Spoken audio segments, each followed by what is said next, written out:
Crystal उस आदमी से ऑपरेटर को बताने कहती है कि हैरिस परिवार को मदद चाहिए, लेकिन वो अपने गले पर हाथ रखे हुए सिर्फ लिख सकती है। वो लिखती है कि उन्हें जल्दी आने के लिए कहें, कि उसके गले को इलाज की जरूरत है, और वो उस आदमी से लिखकर पूछती है, क्या मैं जिंदा रहूंगी? 2 जनवरी क्रिस्टल अस्पताल में है और इस बात से राहत महसूस कर रही है कि टॉमी लिंसेल्स जेल में है, लेकिन उसका बुरा सपना भी खत्म नहीं हुआ है। 9 महीने से भी कम समय में उसे अदालत में टॉमी लिंसेल्स का सामना करना होगा, क्योंकि इस केस में उसकी गवाही बहुत जरूरी है। इसके बाद टॉमी लिंसेल्स कभी भी किसी और को नुकसान नहीं पहुंचा पाएगा, और वो इस बात से डर रही है कि क्या हो सकता है, क्या वो गवाही दे पाएगी? अगर वो गवाही नहीं दे पाई तो टॉमी रिहा हो सकता है, और पता नहीं कि सेल्स क्या करेगा जब वो उसे अदालत में देखेगा। मैरी स्टॉफर के केस की तरह, जिसमें एक स्टॉकर ने उसका अपहरण किया था, उसने अदालत में उस पर चाकू से हमला किया जिसका निशान उसके चेहरे पर रह गया। मुकदमे से कुछ हफ्ते पहले television show America's most wanted में केट और क्रिस्टल की कहानी दिखाई जाती है, और वे क्रिस्टल की मुलाकात एक और टीनेजर से कराते हैं जो ऐसे ही हालातों से गुजरी थी। और उसने मेरा गला घोट दिया। उसने मेरी दोनों कलाइयां काट दी। अब कुछ दिखाई नहीं देता। थैंक गॉड कि ये निशान मिट रहे हैं। और फिर उसने मेरा गला काट दिया। क्रिस्टी रीड 1999 में एक बर्बर हमले से बच गई थी जब वो स्कूल से घर आई थी। उस बहादुर 14 साल की लड़की ने फिर अदालत में उस आदमी का सामना किया जिसने उसकी 16 साल की बहन को भी मार डाला था। मैंने कहा था कि वो स्टॉकर अदालत में ना हो, लेकिन जज ऐसा तब तक नहीं कर सकते जब तक वो कुछ बुरा ना कहे या मुझे अजीब तरह से देखे। हाँ, मुझे डर लग रहा है क्योंकि वो वहाँ बैठा होगा। मुलाकात के दौरान क्रिस्टल क्रिस्टी की छोटी सी सोने की अंगूठी पर गौर करती है। ये अंगूठी उसकी बहन की निशानी थी, और इसने गवाही देते समय क्रिस्टी का हौसला बढ़ाया था। क्या तुम्हारे पास कोर्ट में गवाही देने से जुड़ी कोई टिप है? तुम्हारी दोस्त का नाम केटी था? हाँ। उसे याद करो, क्योंकि तुम उसकी और अपनी मदद कर रही हो। डर तो लगेगा, लेकिन ऐसा करने से बहुत अच्छा महसूस होगा। ये 12 सितंबर है। हमले के 9 महीने बाद टॉमी लिंसेल्स पर मुकदमा शुरू होता है। आरोपी को खड़ा होने दीजिए। जूरी की तरफ देखिए और मैं सवाल पूछूंगा। जिस दिन मुझे गवाही देनी थी, मैंने कहा, माँ मत रो, प्लीज मत रो। अगर मैंने आपको लोगों के बीच रोते हुए देखा तो मेरा ध्यान भटक जाएगा, मैं परेशान हो जाऊंगी। 11 साल की क्रिस्टल शेरल्स प्रोसिक्यूशन की मुख्य गवाह, स्टार गवाह होने वाली थी। उसने टॉमी लिंसेल्स को उस रात के बाद नहीं देखा था जब वो उस घर में आया था और उसका गला काट दिया था, और सेल्स को देखकर वो कैसे रिएक्ट करेगी उसे नहीं पता था। जूरी के सामने बहुत भावुक करने वाली गवाही दी जाती है। वहीं सेल्स बेपरवाह नजर आता है। जब मुझे बताया गया कि वो एक घुसपैठिया था और परिसर में घुस आया और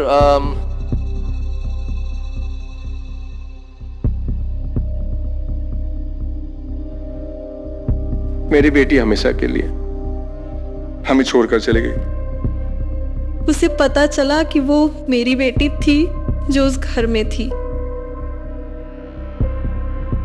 मैं बस रोती रही और रोती रही। जल्द ही क्रिस्टल की गवाही होगी जिसमें वो जूरी को सेल्स के टॉर्चर के बारे में बताएगी, और सेल्स उससे कुछ ही दूरी पर होगा। अदालत जाने से कुछ पल पहले क्रिस्टल को एक सरप्राइज मिलता है जो उसे इस आखिरी संघर्ष को पार करने में मदद करेगा। और मुझे आपको बताना है कि ये आपको गाइड करेगा।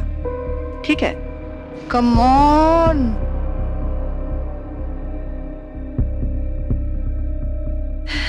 मॉम, क्या ये वो है?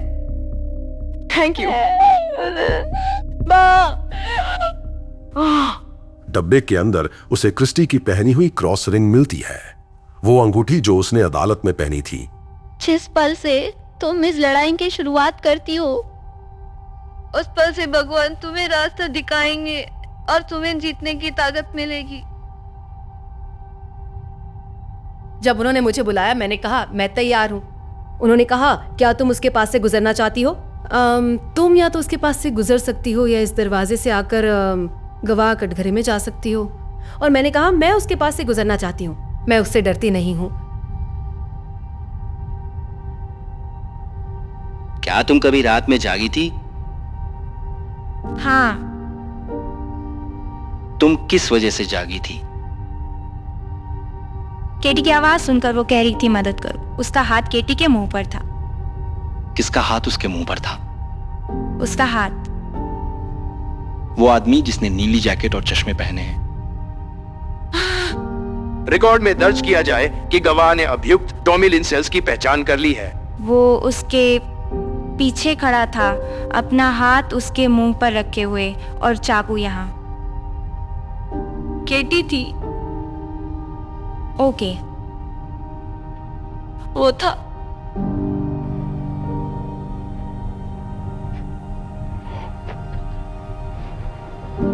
आराम से बोलो। क्रिस्टल उस रात की घटना को बताने में लड़खड़ाती है तो जज उसे संभलने के लिए छोटा सा ब्रेक देता है। अगर वो गवाही पूरा नहीं कर पाई तो वो जानती है कि सेल्स को छोड़ा जा सकता है। मैंने अपना ध्यान केटी पर लगाया। मेरे मन में था कि मैं यही करना चाहती हूँ और मुझे ये करना है।